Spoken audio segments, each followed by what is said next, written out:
Hallelujah. So, all right. So the theme of today, yes, we've been dealing with the seen and the unseen on a couple of Sundays now with our sermons, where the word says that we look not at the seen, the temporal, but we look at the unseen, the eternal. All right. And every Wednesday so far, we've been saying a lot of things about that we must speak that which is not as if it is, and you become the words that you speak. And this Sunday we spoke about your thoughts pave the way for your words, basically, and that your thoughts is very important because ultimately your thoughts determine your words and your words determine your fruit. Okay, amen. So I'm going to jump in with a first scripture quickly. But I'm going to speak about three prophets. I'm going to quickly speak about Ezekiel, Jeremiah, and I'm going to speak about Isaiah. All right? I wanted to speak about another one, but I don't think, let's see how time goes. Okay? So the first scripture that I want to start with is Romans 4, verse 17. Okay? Gelukkig, julle hoef nie almal gelyktydig notas te maak nie. Romans 4:17, it says the following. Is julle gereed? Okay, say I'm ready. I'm ready. I'm ready. Ja. Say I'm ready. Ready. All right, I say, Romans 4 verse 17 says, as it is written, I have made you the father of many nations. He was appointed our father. This is now Abraham. In the sight of God in whom he believed, who gives life to the dead and speaks of the non-existent things that he has foretold and promised as if they are. All right? How awesome is that? So he says, in fact, he says in the original translation, he says, as if it already existed. Okay? So I'm going to read the last part again. He says, he says, in the sight of God, whom he believed, who gives life to the dead and speaks of the non-existent things that he has foretold and has promised as if they are already existed. All right? Okay. So, the theme of tonight is that a prophet, or prophetically, we must act out our prophecies. And in the same way, we must act out our prayers. Sometimes we need to act. Sometimes there are physical things that we can do to manifest the spiritual. Okay? I've spoken many times over about all the different things that we can do in the natural that's got spiritual applications. It's like faith in the natural is like a faith in the spirit is like what money is in the natural. It is something that you can use and there happens something in the spirit. Fasting is something that you can do physically, but it's got a spiritual application. Prayer is something physical we can do that's got a spiritual application. Okay? Laying on of hands is something we do in the natural, but there's something that takes place in the spirit. So our words is something that you speak in the natural, but there's something that takes place in the spiritual. So before I never put this category in, so I'm adding this category. Thoughts is something that you can think, and it's got a spiritual application. Amen. All right, so Isaiah 55 says the following. He says, so shall my word be that goes forth out of your mouth. Everyone knows the scripture. It shall not return to me void, without producing an effect. Okay? Useless. So it can't be useless, it can't be without an effect, but it shall accomplish that which this is now God, please and purpose. And I shall prosper in this thing for which I have sent it. So the moment when you start doing things, when you start saying things, okay? Saying is a natural thing, but I want to take it more than just saying things. When you say something, there's something that happens in the spirit. And if that thing that you are saying is mixed with faith, all right, and it comes from the right place, okay, then he says that thing shall accomplish that which it was sent for, okay? And secondly, it will produce that thing that it was sent for, okay? And then thirdly, exactly what it is supposed to produce, the purpose of it, and it shall prosper in that thing which is sent for. So there are things that we can do, there are things that we can say, actions that we can take that will cause God to move upon that thing that you are doing. And because you're doing that and mixing your faith with an actual action, not just hoping, but doing something that's got a physical thing that you are doing, then that thing will accomplish that. And it will reach its purpose. All right? And it shall come to pass. Amen. All right. Sounds like I'm saying things over and over, but I'm just laying a foundation. Ezekiel 4. So here we're jumping into our first prophet. Okay, say prophet number 1. Okay? Net nie almal gelyk hard nie.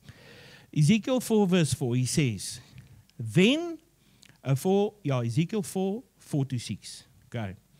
He says, then lie upon your left side and lay the iniquity of the house of Israel upon it. For the number of the days that you shall lie upon it, you shall bear the iniquity.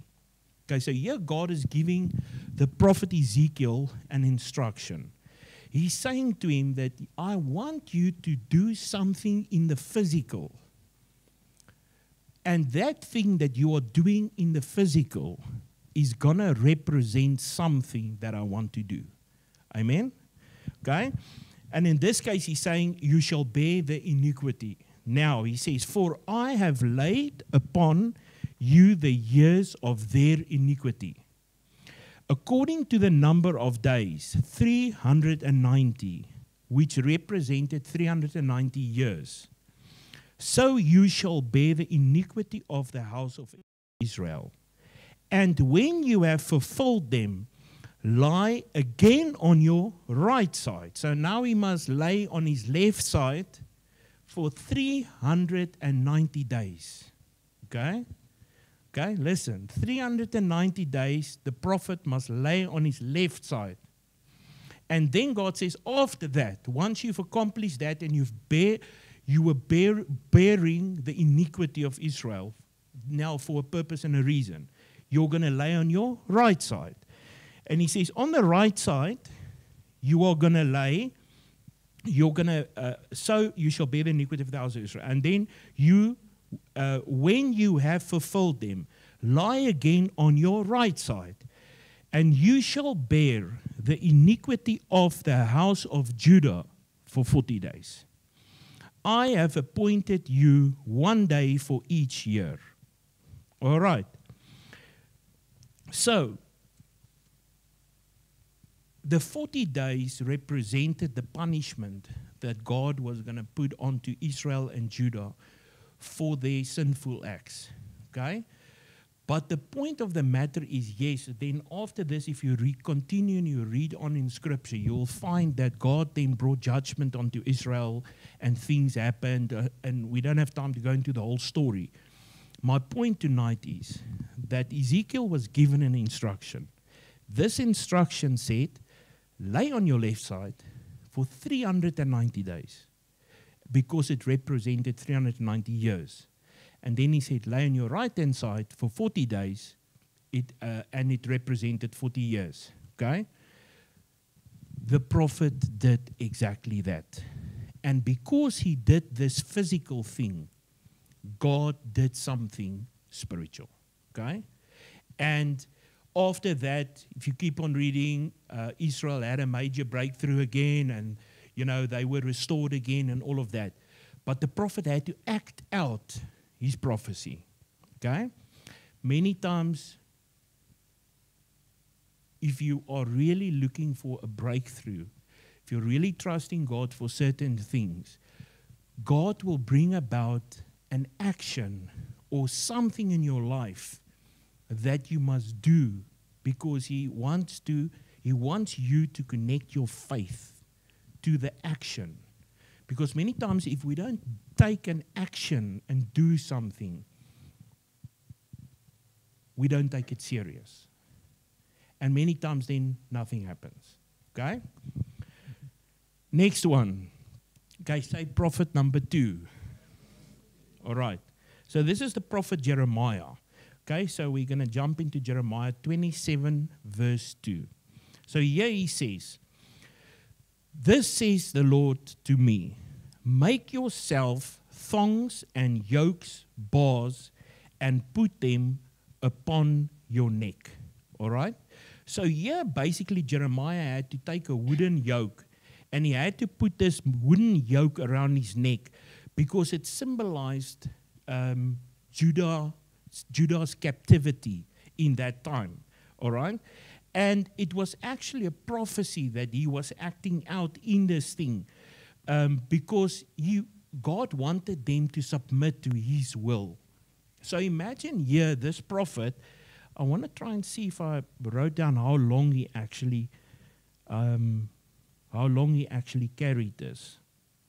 I know I made a note, but I didn't put it here. But he was walking around with this massive yoke on his neck. So remember, now this prophet is walking around between the Israelites, and everyone knows that he's the prophet called to bring the word of the Lord. And here this prophet is walking around permanently with this massive yoke on his shoulder and around his neck. And by doing that, he was actually manifesting a physical thing, but God was wanting to do a spiritual thing for Israel. He was wanting to bring a breakthrough for them, all right, take them out of captivity, and he was prophesying through his physical action. He was prophesying something for Israel, okay? So if he just, sometimes if we, for other people's sake in this instance, if he had to just bring a word, it would have had an impact. But because he did this physical thing, and he was walking around all day with this heavy yoke on his shoulders, okay, for everyone to see. And whatever he did, there was this massive heavy yoke on his shoulders. So in that, the whole idea of what he was doing was, you can almost say that the depth of that, or how deep it was sinking into the Israelites.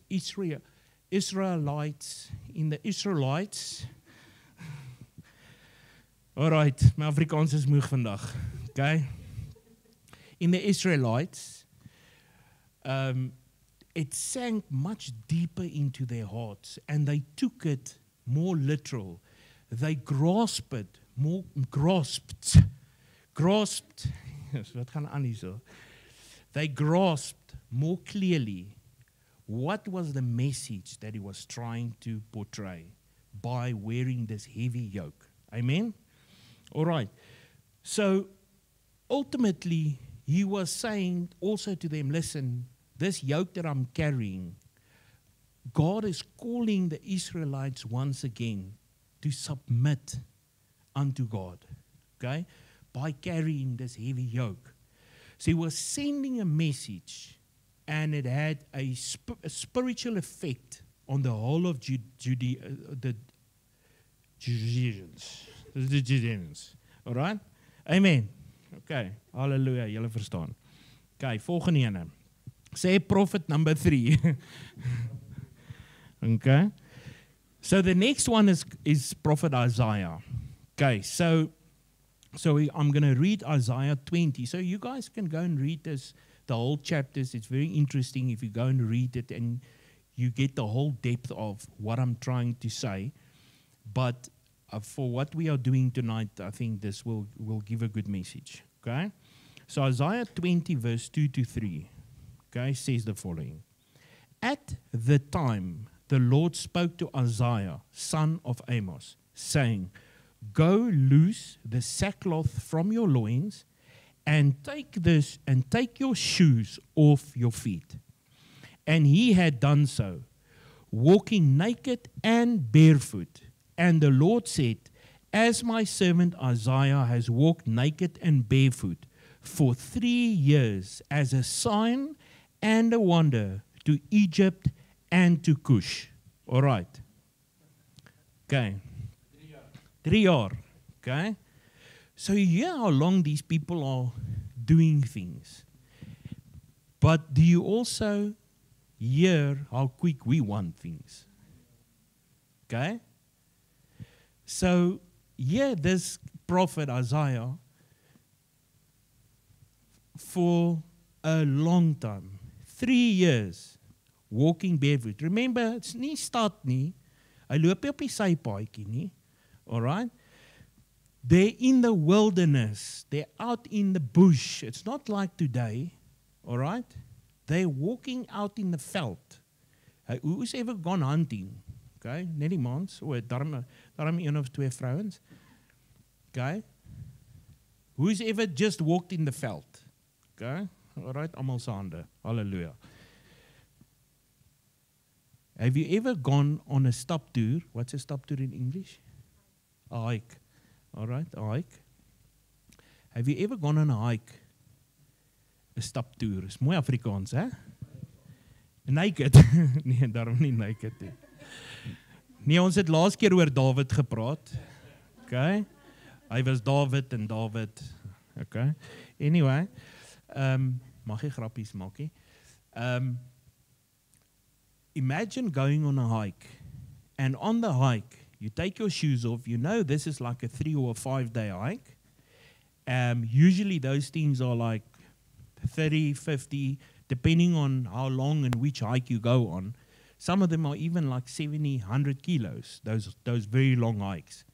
Like in Graskop and some of those places, those hikes are very in the mountains, okay? And Knysna's got a long thing like 100-kilometer hike. Huh? Imagine, like this Isaiah, all right, 3 years, God says, you will walk barefoot, naked foot. Barefoot? Is it naked foot?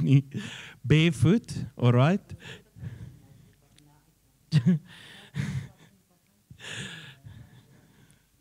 All right, so far. So Isaiah walked 3 years barefoot, and he was on sackcloth. Okay, so I don't know if anyone here has ever gone on sackcloth. All right, sackcloth and ash is when you put on. You basically don't have any other underclothes on. They actually take a real sack, Hessium sacks, okay? But in the old days it was worse because they used to weave it themselves, okay? The ones we get today are not so bad, but those years it was like a very fine, itchy rope that they would actually make a sack from. And in the old days they used to carry vegetables and all of these things in it. And you would put that thing on, just like that. So this prophet was walking around for 3 years with a sackcloth and barefoot in the wilderness because God told him that by doing that, he's going to do something. All right? And this is roughly 500 years, if you go check up the history books, this is roughly 500 years after after the time of Exodus took place and Israel was saved out of Egypt and, the parting waters and all the miracles. But God wanted to destroy Egypt. at that stage, because it sounds like God always wanted to destroy Egypt. I mean, they've been bad since the beginning.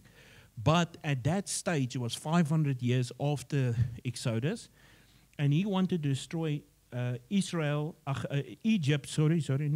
Egypt and Cush, which was in the old days actually Ethiopia. The moral of the story is that because of that, God was warning Egypt and Ethiopia to get their lives sorted out. But they didn't want to listen. They were still following false gods and believing all this nonsense and chol. But then after that time of 3 years, you can check up in the history books, Egypt and Ethiopia got destroyed.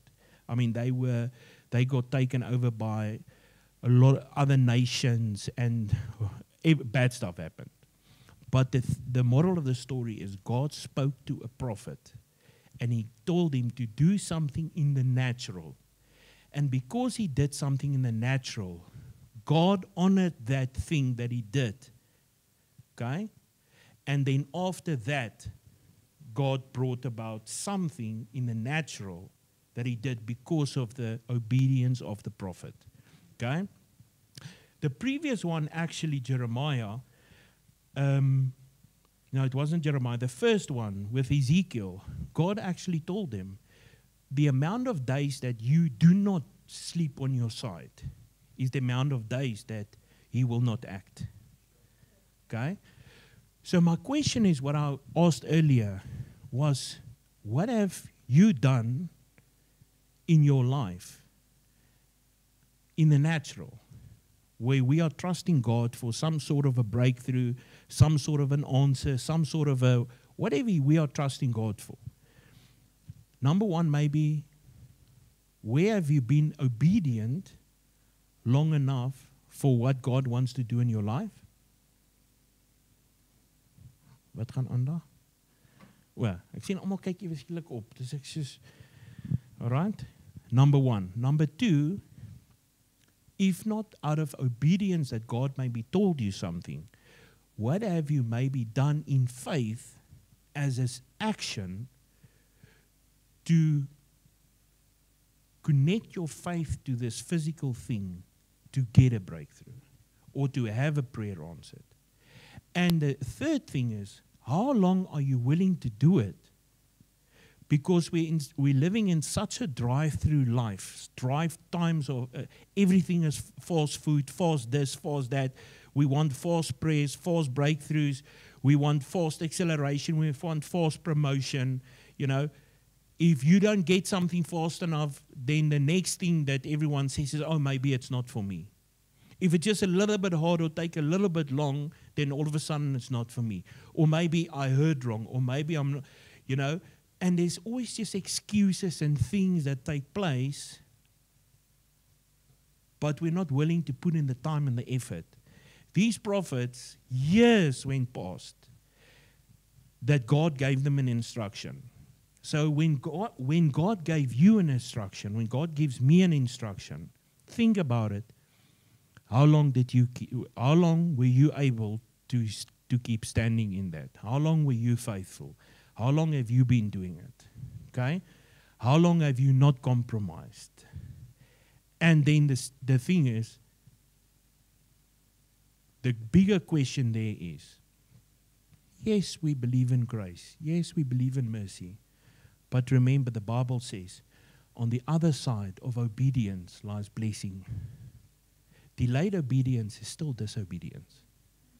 And if we don't do certain things, many times it's our own fault.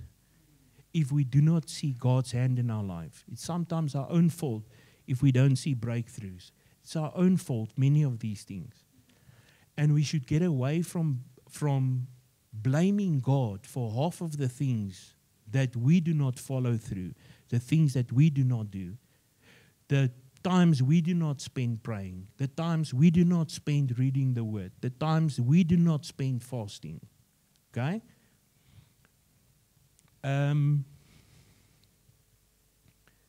Hosea 1. Okay? I'll just gooi it in for extra. It's not gonna. Don't worry. It's not. You don't have to give a offering or anything for this one. Okay, it's free. Okay, no copyright. You have the right to copy this one. Okay. So Hosea, say this is the free prophet. It's not costing me anything. Okay, hallelujah. He says, Hosea 1, verse 2 to 3. When the Lord began to speak to Hosea, the Lord said to Hosea, go, take to yourself a wife of harlot, okay, and have children of this harlot, okay, this prostitute. For the land commits great whoredom by departing from the Lord. So the prophet went and took Gomer, daughter of Diblaim, and she conceived and bore him a son. All right. So, if that doesn't rattle our cage, I don't know what. Okay? We are very quick to sometimes think God is not in something. All right? Here, God instructs a prophet to go sleep and take a prostitute as his wife. Okay? I'm not saying that's what we must do. Okay, let's be clear. And for all our people in TV land, hello TV land, okay? I'm not saying that, but I am saying sometimes God will expect something from you that will upset the apple cart in your life. It will be something that doesn't make sense. It could be something that you cannot work out. You cannot fathom this thing. It looks crazy. I mean, we had 2 years ago, we had the example one night where God spoke to my beautiful wife, Patricia. And God told her in a service, go take a bottle of red Sparletta and go and throw it out on a person's head and baptize him with the red Sparletta. Okay? And she still came to me and it's like, Liefie, I saw something crazy. God told me I must take this red Sparletta and I must baptize that person. And she said, what must I do? And I said, do it. Go for it. And the moment she did that, she was obedient. She went forward. She took this red Sparletta. And we were a whole group. And the moment she threw out that Sparletta on that guy's head, the power of God hit us. Everyone. People were slain in the power of God like you can't believe. It was like a mini revival that took place. People were crawling outside on the grass, under cars. I can tell you a lot of things that happened that night. But my point is, it was something so out of the ordinary, something that doesn't make sense. But God said, listen, can you be obedient in this thing? And I tell you, the breakthroughs and the power that we experienced that night was remarkable. Okay? So think about your own life. When did God maybe tell you to do something crazy, something mad, something that doesn't make sense? I mean, Smith Wigglesworth would jump off a stage. God would tell him, go, there's a guy coming to the front. He's got stomach cancer. And he would leap off the stage, run to the guy, and hit him in his stomach with his fist, the hardest hit that he can give, and the cancer would disappear. The whole church, if you read the books, it actually said that the church skreeked. Everyone went like, and then they thought, what's this madman doing, hitting a guy with stomach cancer with a fist? But what happened? God moved. All right? So think about that. He says,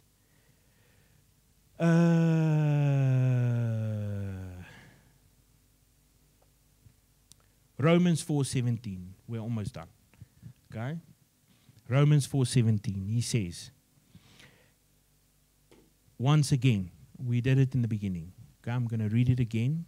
Okay, he says, as it is written, I have made you the father of many nations. He was appointed as our father, in the sight of God in whom we believed, who gives life to the dead and speaks of the non-existent things that he has foretold and promised, as if they already existed. Right through the Old Testament, God told men and women of God to go do something. And then because they took the step of faith and they took this action to go and do something, God moved. Signs, wonders, and miracles took place right through the Old Testament. There's a lot of New Testament examples as well, but let's just focus on the Old Testament tonight. Okay? How many times how many times did God give instruction? Either go, there's 3,000 men, you go, Joshua, there's too many, go and make them less. Then eventually they're 300, and then God says, yeah, but the one that's drinking the water like this, that's the. There's always something in the natural that God makes or lets us do, whereby He actually wants to use that action. And through that physical obedience that we have, He wants to move and do something mightily. He wants to do a miracle. So I want to take it one step further, because there is the things that we can do out of obedience, but there's also the things that we can do by faith. All right? There's things that you can do by faith. Okay.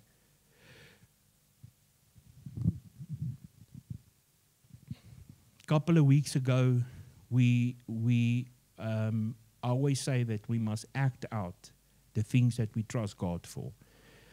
A couple of weeks ago, on a Wednesday night, we had everyone sit in a chair. And then we said, all right, so this person is now going to take their cell phone. Wie was daai aandie gewees? Ons paar van ons, right? And then what we did was we physically manifested something, and then we trusted God for the supernatural to move. Okay? So we acted out a prayer, a prophetic prayer. And that's where I'm going tonight, a prophetic prayer. And you must act it out. So we took everyone one by one, we had them sit down, and then we said, all right, now that person is going to answer his phone. And as he answers his phone, the whole church started prophesying. And we would go, house going to be paid off, relationships is now restored. And then it's like that person is getting that message when they answer the phone. Hi, it's Rian. Hi, Rian, we want to tell you your house is paid off. This is family member ABC. I haven't spoken to you for years. I got saved. I want to reach out to you. And we did all these many things for all the people. The result of that was remarkable. So it is just one example that I can use quickly of these kind of things that we do. All right? Many years ago, God spoke to me, and He said to me, in ending off, God spoke to me and He said to me, listen, Rian, I was trusting God at that stage in my life. I was trusting God for certain, call it gifts, God to start working and functioning in my life in a certain way. I've always been on fire for God, but obviously, you know, in your growth process, there's certain gifts that you know is there, but you grow into these things. And I was trusting God for a major breakthrough. And at that time, one night I was busy sleeping and I woke up from a dream. And the next moment I clearly heard God say, it's time for sackcloth and ash. And I was like, sackcloth and ash? I was like, no ways. Can't be. That's Old Testament, you know. But I was obedient. And I did that. I went and I made a fire in the back of the yard so that I've got my ash. I went and I bought this sack. And I said, all right, so I've got at that stage I said, all right, I was trusting God to fast for 40 days. And then what I did was I went and I put on the sack, okay? I cheated a little bit. I had a little vessie underneath, all right? Because it itches like you can't believe. But I put that sack on, and then I took the ash, and I put the ash all over my body, all right, my whole body full of ash, and then I would pray on sackcloth and ash. And I did that for an extremely long time, all right, because anything more than 1 day is long in that stuff. But I didn't realize. For me, I did that for myself. And I got crazy, awesome breakthroughs. Now, I'm not saying everyone must now tonight go in sackcloth and ash, all right? It's not, don't do it unless God speaks to you, okay? Yeah, and somertyd, yes. But I'm telling you that for me, the amount of breakthroughs and things that happened to me and miracles I saw and visitations I had was extraordinary. But it came at a heavy price. Because remember, I was wearing that stuff all the time.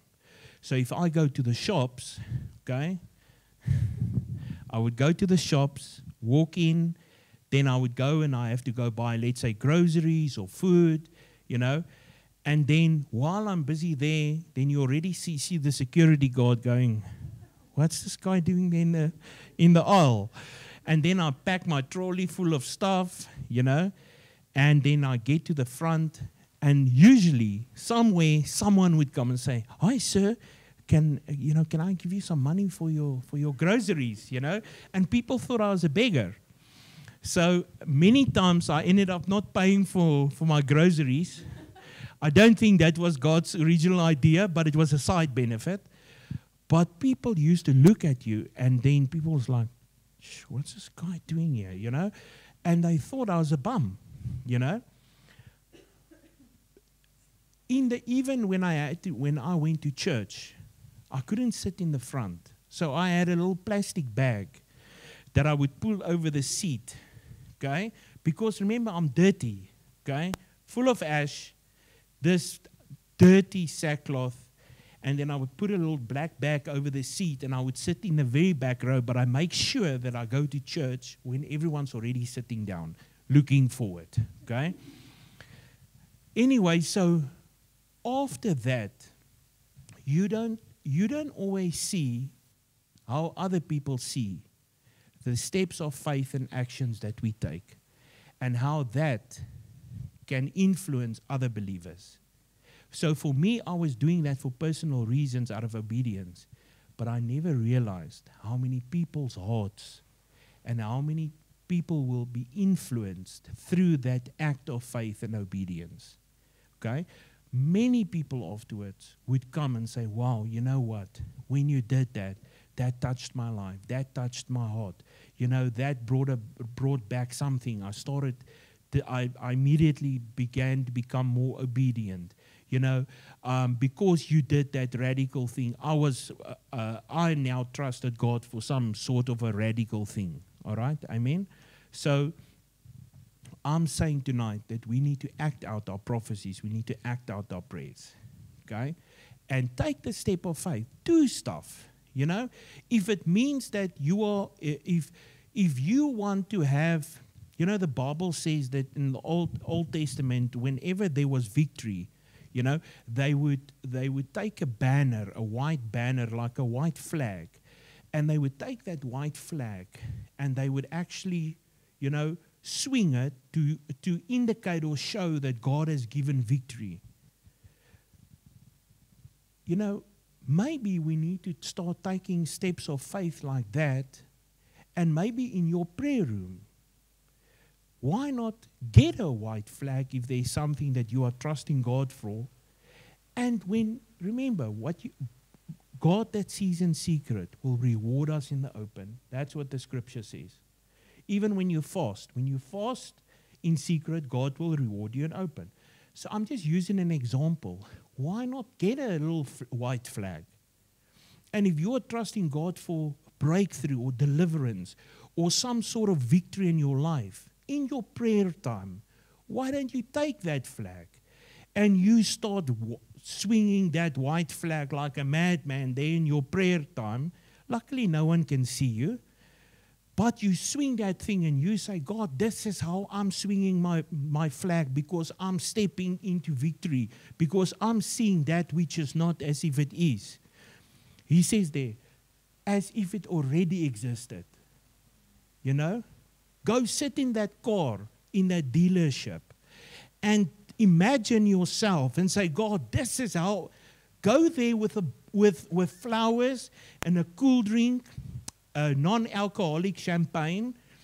Doesn't matter if those people think you're crazy. Go sit in that car there in the Mercedes-Benz dealership, pop the champagne, and start having a victory. Go like, hallelujah, yes, Lord, thank you for this car that I'm getting, that I just got. Not getting, because you're prophesying. So pop that champagne there next to that Mercedes-Benz there in the dealership and drink it and go, hallelujah, thank you, Jesus. And you somehow get in that car and you go, wow, you know, and you act out prophetically. And you show God that you are doing something in the natural and you've got your eyes on the unseen. And because you are doing it, you're drawing it into the natural. We can tell you many testimonies, many miracles that me and Patricia have in our own lives, in things that we've done where we called stuff and it manifested. Amen. Sometimes if your breakthrough is not there, maybe we need to do something more. Maybe we need to connect our faith to some sort of an action in the natural. Okay? As jy nog nie 'n jagplaas het nie, maybe you need to go take a little jagvelletjie and hang it there on your wall and every day aim there against the wall and say, this is how I'm going to shoot buck on my game farm. You know, do something in the natural. Even if it blows your mind, even if you think it's stupid, and God will break through for you. Amen.